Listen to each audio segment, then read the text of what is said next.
سڵاوتان لێبێ ئەزیزان، خۆشحاڵم لە ئەڵقەیەکی نوێی پەیامی تۆ لەگەڵتان نابم. ئەمڕۆ هاتوین بۆ پارکی ئازادی لە شاری سلێمانی. لێرە کەرنەڤاڵی بەهار هەیە کە ڕێکخراوی قوتابیانی کوردستان لەگەڵ لقی خوشکانە کردویانەتەوە. لێرە کۆمەڵێک گەنج کارەکانی خۆیان هێناوە لە کاری دەستی، لە بابەتی خواردنی کوردەواری، لە کۆمەڵێک شتی تر کە دەرفەتێکی کارە بۆ ئەم خەڵکانەی هاتوونەتە ئێرە، ئەم گەنجانەی هاتوونەتە ئێرە. ئێمە هاتوین ئەمڕۆ ئەوانە دوێنین و ئامانجی کەرنەڤاڵەکەی بەهاریشە دوێنیم بزانین لەسەر چی ئەم کەرنەڤاڵیان کردوێتەوە. لەگەڵمان بن ئەچین ئەوانی کە هاتوونەتە ئێرەیان دوێنین. فەرموو. بۆیە کەرنەڤاڵی بەهار هەم چێژ بەوانە بەخشە کە لێرن لە هەموو ڕوانگە و ڕەهەندەکانەوە و هەمیش فێربوون و نوێبوونەوەیەکی ئینسانی تیا لە ڕوانگەی فکری و لە ڕوانگەی باڵێن کەسیشەوە. بازارێکی کار بۆ ئافرەتانی کە خاوەنی ئیشی دەست ڕەنگینین بدۆزینەوە و ئەمە جۆرێک لە هیوا و ئاواتیان پێ بەخشێ. ئەم فستیڤالانە بۆ هەموو خانمان کەڵکیە، چونکە ئەوەی لێرەیە بەژاریەکە هەرێکە بە ئەو بەهرەیە کە تایە هەیە ئیشی دەستیە. من بەم گوڵە سروشتیانە بەشداریم کردووە. کۆمەڵی فەحسمانەیە کە بێ بەرامبەرەکەین لە پێناو خزمەتکردنی خەڵکە. خوێندکار هاتووین ئەم تەحسانە تێستانە ئەەکەین. ژن هەیە لە ماڵەوە شیرینی دروست کردووە، هەیە دەستڕەنگینی خۆی لێرە نمایشەکە. ئەوە ملوانکەن، ئەوە جوانکاریە لەسەر ملوانکە بەبەر خۆمان سەرقاڵەکەین بە پیشانە و هەم مادیش و هەم معنەویش شتێکی باشە. مامۆستا سڵاو لێبێ. ئەڵێنکە سەلام سەرچاو. مامۆستا جەنابتان لەم کەرنەڤاڵە بەشدار بوون، تا چەند گرنگە لەم کاتانەیە کە وەرزی گەشت و گەشتیاریە لە هەرێمی کوردستان ئەم جۆرە کەرنەڤاڵانە بکرێتەوە؟ بەڵێ بەناوی خی گەورە و میهرەبان. دیارە ئێمە وەکو ڕێکخراوی خوشکانی ئیسلامی کوردستان کە ڕێکخراوێکی جاماوەرین بەگەڵ ڕێکخراوی قوتابیانی کوردستانە بە باشمان زانیوە، بەکارێکی پێویستمان زانی کە ئێمە بۆ ئەوەی زیاتر لەگەڵ جەماوەرا تێکەڵ بین و کۆنتاکتمان لەگەڵ جەماوەرا هەبێت و پێویستە لە سەرجەم قۆناغە جیاوازەکان و لە سەرجەم بۆ نەجیاوازەکانە ئێمە لەگەڵیان بین، چ بۆ نەخۆشەکان چ بۆ نەناخۆشەکان. دیارە نەورۆز و سەرەتای سەری ساڵی کوردی بە نیسبەتی گەلی کوردەوە بۆنەیەکی خۆشە، مناسبەیەکی خۆشە کە ساڵی کوردیە، دەستپێکی ساڵی کوردیە و لەو قۆناغەیان لەم کاتانەیە خەڵکێکی زۆر ڕوو لە پارکەکانەکەن، ڕوو لە شوێنە گەشتیاریەکانەکەن و لە هاوینە هەوارەکانەکەن. ئێمەش وەکو لقی سلێمانی ڕێکخراوی خوشکانی ئیسلامی بەگەڵ ناوەندی زانکۆ پەیمانگەکانی ڕێکخراوی قوتابیانی کوردستان پێمان باش بوو لەم کات و ساتەیە زیاتر تێکەڵ بە جەماوەری خۆمان بین، زیاتر بە جەماوەری بەهار دۆست بڵێن نوێ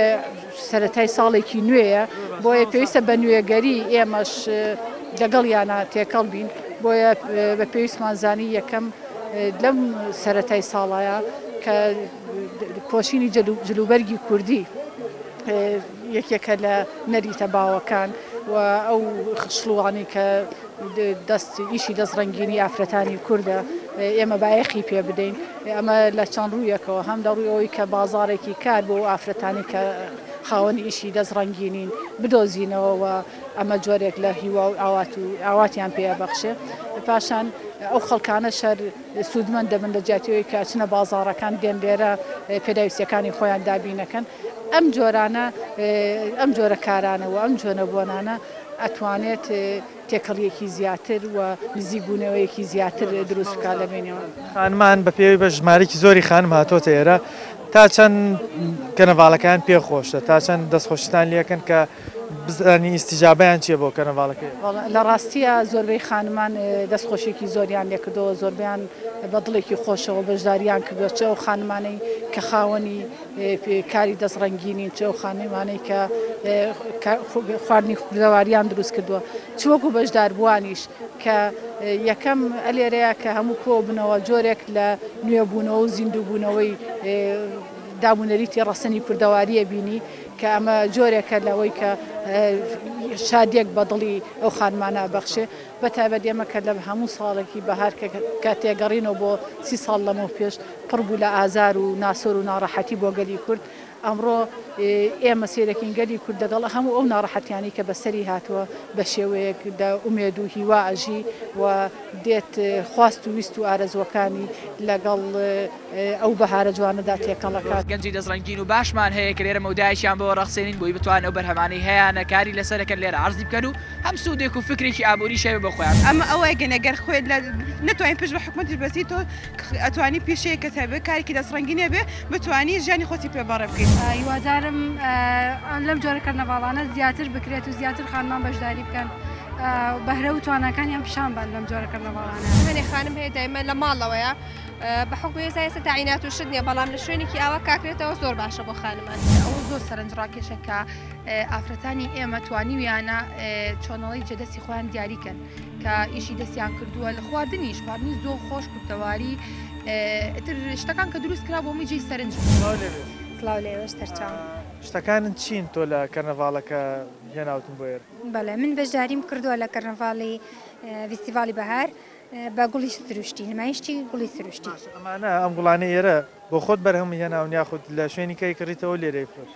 نەخر ئەمانە ئینتاجی خۆمانن وەک مەشتەلێکی ئینتاجی تەنها خۆم و هاوسەرەکەم ئەم گوڵانە بەرهەم و هاوسەرەکەت ئەمانە بەرەمێن دوای ئەیفرۆشت؟ بەڵێ تەنهایشی خۆمانە. ئەم جۆرە کەرنەڤاڵانە چەندێک ئیسفادەی هەیە بۆ ئێوەکو خانمێکی دەستڕەنگی کە بەرهەمی ئێوە گوڵی سروشتی؟ بەڵێ ئەم فیستیڤاڵانە بۆ هەموو خانمان کەڵکیە چونکە ئەوەی لێرەیە بەشداریەکە هەرێکە بە ئەو بەهرەیە کە تایە هەیە ئیشی دەستیە من بەم گوڵە سروشتیانە بەشداریم کردووە لێرە ئێمە توانین شێوازی بەخێوکردنی گوڵەکان بە ئەو کەسانە بڵین کە گوڵەکانەکڕن لەو ڕۆ سوودیان پێگەێنین و خۆشمان ئەناسرێنرین بە دەوروبەر و لەلایەکی کەشە سوودێکی ژینگەییە. ئەوەی کە باست کرد ئەو هاوڵاتێنێ هاتوون ئێرە هیچیان لێ کڕی و لە گوڵەکان؟ بەڵێ گوڵەکان بە شێوەیەکی زۆر زیاد لە هەموو شتەکانی کە گوڵەکان سەرفە بێت پێم یان جوانە شتەکانیان پێ جوانە کە دێنە ئێرە؟ بەڵێ ئەوەی بۆ ئێمە جێگای دڵخۆشیە زۆر دەستخۆشیمان لێکەن بە تایبەت کاتێ هەستەکان ئێمە وەکو ئافرەتێک و خۆشمان ئینتاجەکەین زۆر دەستخۆشیمان لێکەن. چیتان هەیە بۆ ڕێکخراوی خوشکان و ڕێکخراوی قوتابیان کە هەڵساون بەم جۆرە کەرنەڤاڵە؟ دەستخۆشیان لێکەم ئینشاءڵڵا زیاتر هەلی کار بۆ گەنجان چونکە لێرە کۆمەڵی گەنجی کە تەخەڕوجیشیان کردووە و کاریان نییە هەوڵیان کار بکەن ئیشی دەستەکان با لە ماڵەوە دانیشتمە لێرە عەرزیەکەن خۆیانە ناسێنن بە دەوروبەر ئیشێکی جوانە دەستیان خۆش بێ و نمونەیان زۆر بێ بەردەوام بن ئینشاءڵڵا. ئێوە بە چۆ کارێک هاتوون بۆ ئێرە؟ ئێمە وەکو فیستیڤاڵی بەهار هاتوین گروپێکی ڕێمان گروپێکی خۆبەخشە کۆمەڵێ فەحسمانەیە کە بێ بەرامبەرەیکەین لە پێناو خزمەتکردنی خەڵکە. ئەم جۆرە کەرنەڤاڵانە چێ سوودێکیە بۆ ئێوە وەکو گەنج وەزای دەنەوانی کە دێنێت؟ ئێمە لە پێناو خەڵکایەکەین ئێمە کۆمەڵێک کەسانین تەلبەی زانکۆین ئەم شتانەمان خوێندووە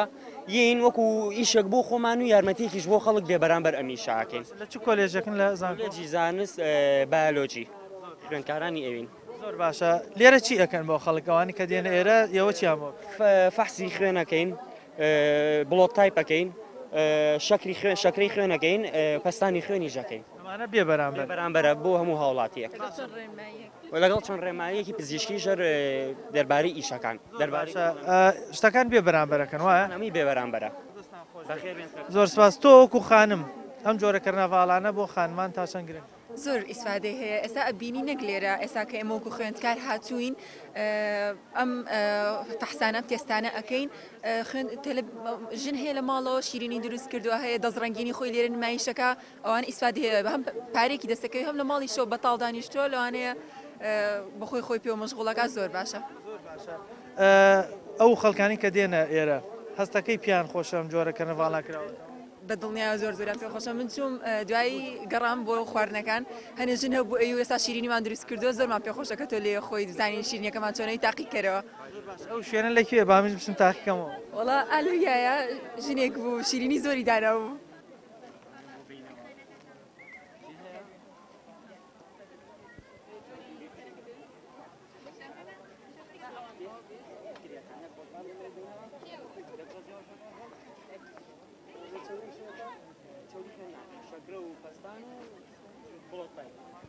نەخۆشی شەکرە پەستان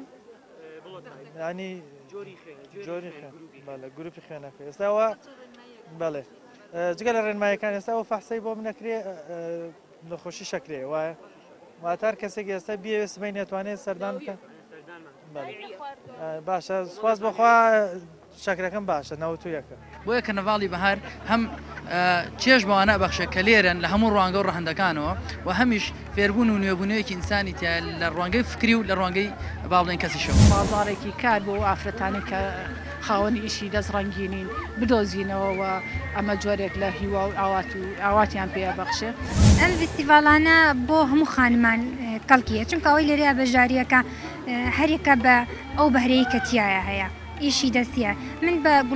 بەم گوڵە سروشتیانە بەشداریم کردووە کۆمەڵێ فەحسمانەیە کە بێ بەرامبەرەکەین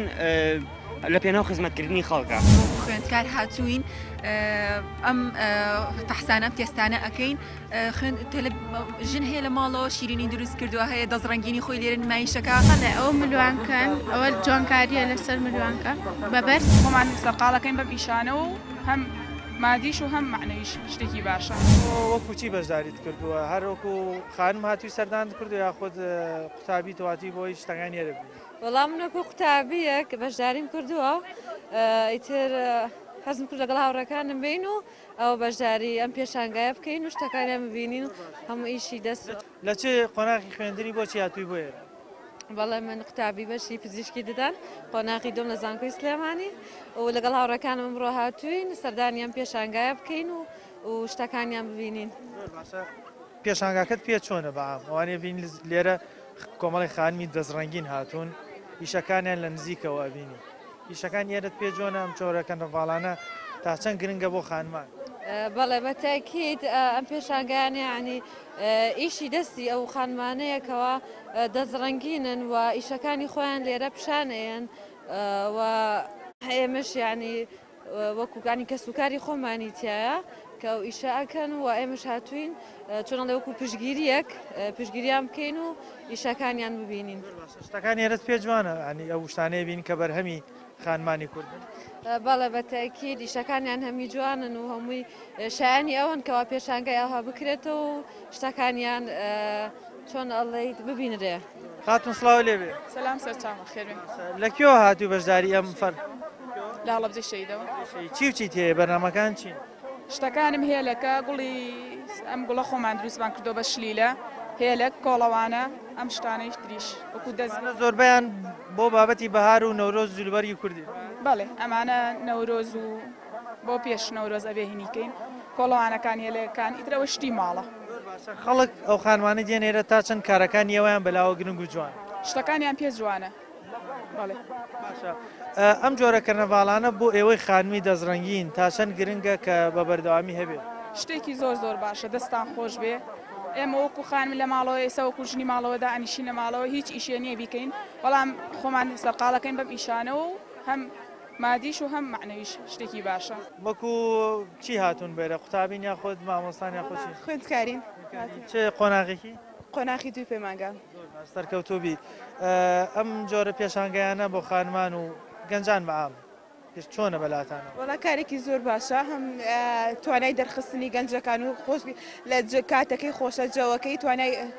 کەسەکان توانن جۆ بگۆڕمێنە دەرەوە هەم سوود لە شتەکان وەرەگرن تێکەڵی کەسانی کابن کاتێکی خۆش بەسەربن و ئەو گەنجانی کە لێرن زۆربیان کاری خۆیانە با بڵێن دەزڕەنگین نجگە لەو کتێبانە بەڵام زۆربەی و خانمانی هاتوون تێرە دەزڕەنگینن خاوەنکاری خۆیانن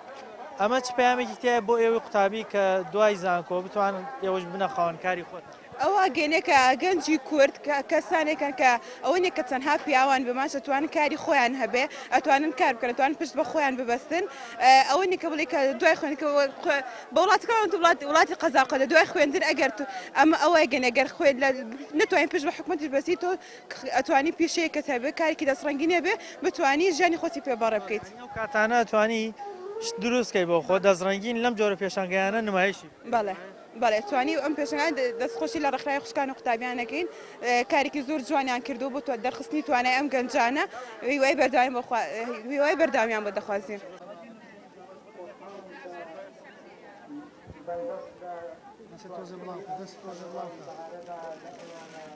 والي تمي بس قدنا ويشنا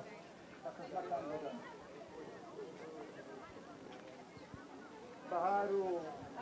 شعر دولوت آذار كارستكاني كردستان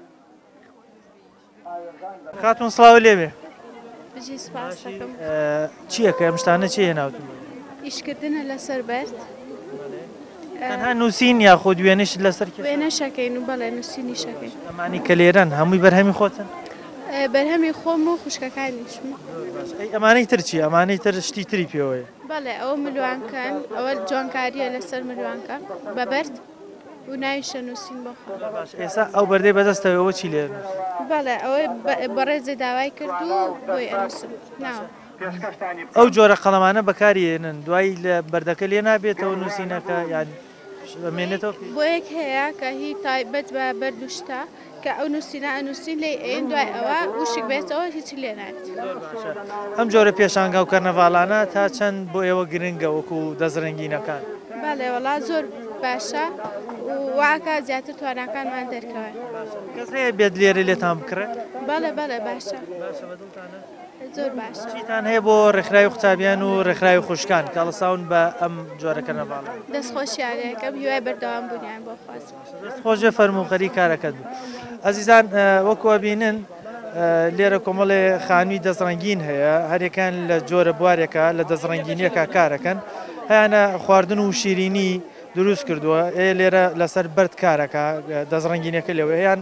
لەسەر شلیلە و جۆری چنینی سەر جلوبەرگە و کۆمەڵی تریش کاری لێ کە ئێمە دوایچین لای زۆربیان وەریانەگرین ئێوە لەگەڵمانە بن بە ئەوانی کاتونەتە ئێرەبیان دوێنی بزان لەسەر کەنەڤاڵەکە و ئەم جۆرە فیسیڤالانە چیمان پێڵێن فەرموو گەنجی دەزڕەنگین و باشمان هەیە کە لێرە مەودایشیان بۆ ڕەخسێنین بۆی بتوان ئەو بەرهەمانەی هەیە کاری لەسەرەکەن لێرە عەرزی بکەن و هەم سوودێک و فکرێکی ئابووری شەوێ بۆ خۆیان ئەمە ئەوەی گەنەگەر خۆت نتوانین پشت بە حکوومەتی بەسی تۆ ئەتوانی پیشەیەکە هەبێ کارێکی دەزڕەنگینە بێ بتوانی ژیانی خۆتی پێبەڕێ بکەیت هیوادارم لەم جۆرە کەرنەڤاڵانە زیاتر بکرێت و زیاتر خانمان بەشداری بکەن بەهرە و توانەکانیان پیشان بن لەم جۆرە کەرنەڤاڵانە هەنێ خانم هەیە دایمە لە ماڵەوەیە بەحکم ئێستا تاعینات و شت نییە بەڵام لە شوێنێکی ئاوا کاکرێتەوە زۆر باشە بۆ خانمان ئەوە زۆر سەرنجڕاکێشە کە ئافرەتانی ئێمە توانیویانە چۆنەڵی جێدەستی خۆیان دیاریکەن کە ئیشی دەستیان کردووە لە خواردنیش خواردنی زۆر خۆش کوتەواری شتەکان کە دروست کرا بۆ میجی سەرنج لێ بێ خاتون وەکو چی بەشداری کردو لێرە بین و کۆمەڵی خواردن دێنەوە خواردنمان ئامادە کردووە بریانیمان هەیە یاپراخە کوبەیە بۆرەکە و ئیتر ئەو جۆرانە خواردنەکان لێرە ئەی فرۆشنیەوە بەڵێ ئەم جۆرە کەرنەڤاڵانە تا چەند بۆ خانمان گرنگە بێگومان سوودێکی زۆر زۆری هەیە بۆ خانمان هیوادارم لەم جۆرە کەرنەڤاڵانە زیاتر بکرێت و زیاتر خانمان بەشداری بکەن بەهرە و توانەکانیان پیشان بن لەم جۆرە کەرنەڤاڵانە بەشداریە بە زۆرەی خەڵک بەتایبەت خانمان چی ئەگەیەنێ چ دڵخۆشێکی تایە بۆیەوە وڵی دیارە ینی پرۆژەکەیان پێ جوانە هەموو پێیان خۆشە کە ئێمە ئیشێکی ئاوامان کردووە زۆر خۆشحاڵین ئەمەش بە ئامادەبوونی ئەوان سڵاو لێ بە خاتون بەخێر بێسەر چاو ئەبین وەکو شیرینی و خواردن بەشداریتان بەڵێ من بە شیرینی بەشداریم کردووە چی دروست کردووە کولیچەیە بە دوو جۆر لەگەڵ شەکلەمە و بسکیت بەڵێ باشە چاکانە بە چەنە 250 ئەم جۆرە پێشانگەیانە بۆ ئێوەی خانم تا چەند گرنگە بەڕاستی سوودێکی زۆر زۆری هەیە بۆ خانمان بە تایبەت ئێستا هەنێ خانم هەیە دایمە لە ماڵەوەیە بە حکم ئێستا تاعینات و شت نییە بەڵام لە شوێنێکی ئاوا کاکرێتەوە زۆر باشە بۆ خانمان ببین ژمارەی زۆری خانم لێرە بەشدار ئەمە چ پەیاوێکی تیا بۆ ئێوەی خانم کە دەزڕەنگین پێیانەیە کە هەموو خانمێک ئەتوانێت کاری خۆی بکات یعنی بۆی خانم بایت لە ماڵەوە نەبێتوانێت بێتە دەرەوانێ ئەویش ئەتوانێت ئیشی خۆی بکات چۆنی باشی لەگەڵ کی هاتوو بۆێرە لەگەڵ دایک باشە لێرە چی و چی بینیوە ئەو هەموو شتەکە پێ جوانە ئێرە حەزەکەی ئەم جۆرەشتانە بەردەوام کرێتەوە دایکت بتێنە بۆێرە باشە چ شتێک لێرە زۆر جوان و بەلاتەوە لەگەڵ ئاشنانی دایک شتەکانی دایکە جوانە ئەی نرخەکە گران نییە دایکە بە هەرزانەی فرۆشە لێ بکڕین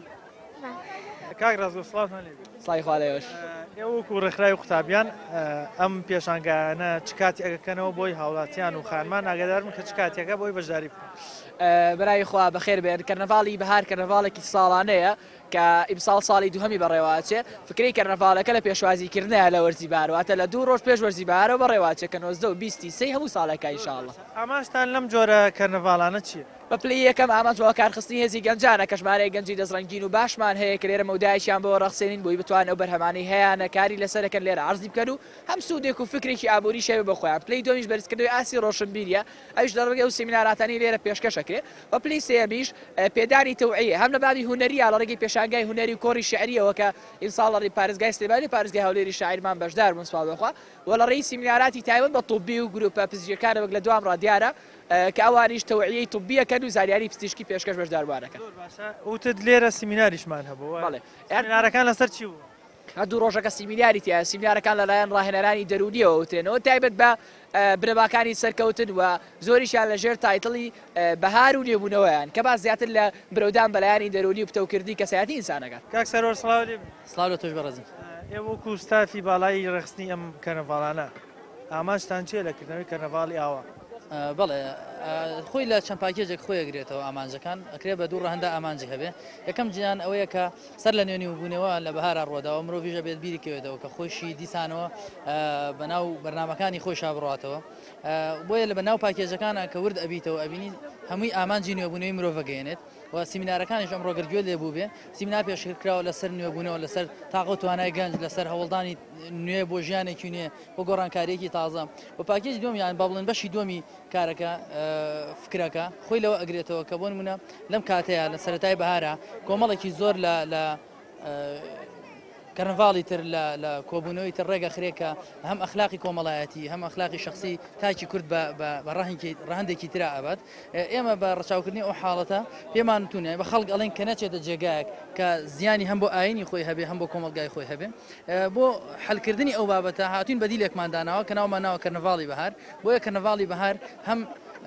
چێژ بەوانە بەخشە کە لێرن لە هەموو ڕوانگە و ڕەهندەکانەوە و هەمیش فێربوون و نوێبوونەوەیەکی ئینسانی لە ڕوانگەی فکری و لە ڕوانگەی باڵێن کەسیشەوە. گەنجی دەستڕەنگین و باشمان هەیە کە لێرە مەودایشیان بۆ ڕەخسێنین بۆی بتوان ئەو بەرهەمانەی هەیە کاری لەسەرەکەن لێرە عرضی بکەن و هەم سوودێک و فکرێکی ئابووری شەوێ بە خۆیان. ئەمە ئەوەیە گەنەگەر خۆت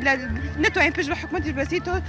ئەتوانی پیشەیە کە هەبێ کارێکی دەستڕەنگینە بێ بتوانی ژیانی خۆتی پێبەڕێ بکەیت. هیوادارم لەم جۆرە کەرنەڤاڵانە زیاتر بکرێت و زیاتر خانمان بەشداری بکەن بەهرە و توانەکانیان پیشان بان لەم جۆرە کەرنەڤاڵانە. هەنێ خانم هەیە دایمە لە ماڵەوەیە بە حکومی ئێستا تاعینات و شت نییە بەڵام لە شوێنێکی ئاوا کاکرێتەوە زۆر باشە بۆ خانمان. ئەوە زۆر سەرنجڕاکێشە کە ئافرەتانی ئێمە توانیویانە چۆنەڵی جێدەستی خۆیان دیاریکەن کە ئیشی دەستیان کردووە لە خواردنیش خواردنی زۆر خۆش کوتەواری شتەکان کە دروست کرا بۆ میجێی سەرنج. لێرە ئەو شتانی کە بینیت چیت بەلاوە زۆر جوان هەمی جوانە بەدامەوە. بەڵێ ئەو خانمانەی هاتوون تێرە ئەبینین هەندێکیان نیشی دەستڕەنگینی خۆیان هەیە ینی بەرهەمی دەستی خۆیان هەیە ئەو بەرهەمانەیان و بینی لە نزیکەوە پێ چۆن بوو؟ باشە باشە جوانشتەکانە. ئەبینین هەندێک گەنجی هاتوونە تێرە ئەوانە هاتوون لێرە کاتێکی خۆش بەسەرە بن. چیت هەیە بۆ ئەو کەسانی کاساون بەم جۆرە ئیشانە ئەم یەکەم دەستیان خۆش بێت ئیشەکان جوانە دەستیان خۆش بێت. دایگیان سڵاو لێ سڵاونە تو کاکە گیان بە ساقم لە پێشانگاکە گەڕێنەوە. بەڵێ چۆن بوو بەلاتانەوە؟ وەڵا زۆر ڕێک و پێک بوو زۆر دڵمان خۆشەکە ئەم گەنجانە خەریکی ئیشی دەستن لەخوا بەزیابێ بەش ئیشی لابلاوە خۆیان خەریک ناکەن زۆر سەرکەوتوو بوو. ئەوەی کە بینیت لە پێشانگاکە لە کەرنەڤاڵەکە چ شتێک زۆر سەرنج ڕاکێشە؟ ئەوەی کە سەرنجی ڕاکێشام پاسکیلەکە بوو بە دەزوو کرابوو ڕسمی زەلامێ پاسکیل زۆر یەکەمی پێشانگاکە بوو زۆر کچێک درستی کردو ینی کچێ خەریکی ئەوە بێ هەر زۆر سەرکەوتوو بووە. لە وتیان کۆمەڵە سیمینار و شتیشی تا بووە تا چەند سووتان لەو سیمینارانە بی؟ وەڵا زۆر بە سوود بوو زۆر ڕێک و پێک بوو. بینێشە بەردەوامە کەسی تر ئاگادار ناکەن بێت ئەوانش ببینن. وەڵا ئیشەڵڵا بە خزم کە زەڵێن و بە هەموو لایەک ئەڵێن بارانەکەیش ئەوە نییە با تۆ باران لێمانە خێرابی پێچینەوە. ساقم بێەوەی بیاخوا چۆن بوو بەلاتانەوە؟ وەڵا زۆر خۆش بوو زۆر وەڵا هیناشت متورەکان زۆر جوان و تینەکان زۆر جوان بوو. باشە چیت هەیە بۆ خانمانەی کە ئیشی دەستڕەنگینی ئەەکەن لەم پێشانگایانە؟ دەستخۆشیان یەکەم وشەڵات سەرکەوتنەوە دووارە شەکانی ئینشاءڵڵا. زۆرە پێشانگایانە چیتان بینی چی بەلاوت زۆر جوان بوو وڵاتان وڵی هەمووی بەعام زۆر جوان بوو بەس ئیشی دەستەکان ئەنجای ملوانکە و متومور ئەو شتانە شتێکی زۆر جوان چکە دووبارە نین تایبەتن دروست کراوە ئەم جۆرە کەرنەڤاڵانە ئەم جۆرە پێشانگایانە لە دەستپێکی بەهارا کرێتەوە ئەمە چ پەیامێکی تایە بۆ ئێوەی خانم بۆ ئەوانی کە ئیشەکەن لێرە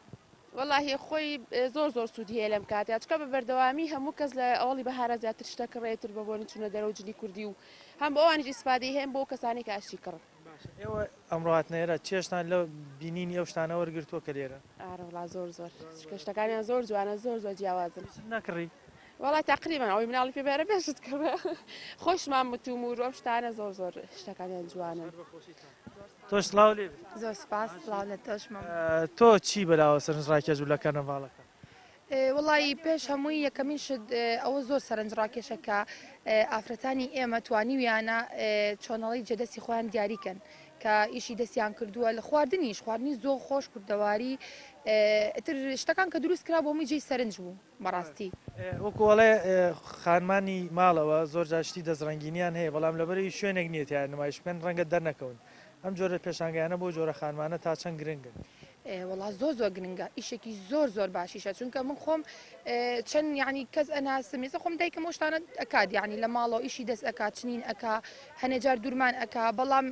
زۆر کەس نازانە شوێنەکەی کوێ ناناسرێ بەڵام لە شوێنێکی ئاوا زۆر باشە هەم خۆشی هەستەکە خۆی دروست ئەبێ بەوەی کە لێرە کەسەکە شتەکە ئەبینێ ئەو کەسێرەکە ئەوەنا خەڵک سەرنجڕاکێشە بەلایەوە و چۆنەڵی ئەوەنی کە تەژیع بێ لێشی نەکڕن بۆ خۆی ئەو دەستخۆشی هەموو شتێکە بوو زۆر ناڵم ئەوەنی کە تەژیع بێ و بەلایەوە خۆشترە بۆ خۆشی و ئەژناسرێت تۆ ئەوەی کە بینیت چ شتێک لەنا ئەو شتە دەزڕنگینانە زۆر بەلاتەوە جوان و سەرنجڕاکێش جلەکان جلی زۆر جوانی تیا بوو جلی کوردی زۆر ینی ئیشی دەست بوو ئەوانە جوان بوو ملوانکە و بڵێن ئەم کڵاو شتێن و شتە کوردەوە یعنی کولتوریەکان هەمووی دووبارە بوو بۆێوانێ یعنی شتەکانی ژەوە نەبێ بڵێ زۆر ئاسان بێ ئەرکی زۆر کێشاوە پێوەی ئەو ڕەسەنایەتی کوردی بەتەواتی دەرکەوتو بەڵێ ئەرەوەڵا کاتەکەشی یعنی خۆی تا حەدە باشە شتانی کە لێرە ئافرۆشە بەیانی خەڵک زۆر ئەبینی ئەوانیان پێوەیە و ئەگەڕێن و زۆر شتێکی جوانە و کاتێکی زۆر باشە ئەزیزانەوەی کە بینیتان ڕاوسەنجی ئەو خانمانە بوو یان خودە و گەنجانە بوو کاتبوون ێرە لەسەر پێشانگاکە قسەیان کرد و ڕاوسەنجی ئەو سەرپەرشتیارانی پێشانگاکە و کەرنەڤاڵەکەمان وەرگرت باسییان لەوە کرد کە ئامانجیان ئەوەیە وەکو دەستپێکێک بۆ ساڵی تازەی کوردی کە بە نەورۆز و بە بەهار دەستپێکە و کۆمەڵی سیمیناراتی تیاکەن تاوەکو لەو ڕێگەی و سیمینارەتانەوە هانی گەنجان و هانی خانمان بدەن کە بەرەو سەرکەوتن هەمیشە بەرەو پێشبوون بەرەو پێشون هەنگاو بنێن ئامانجیان لەم جۆرە کەرنەڤاڵانەیش ئەوەیە تاوەکو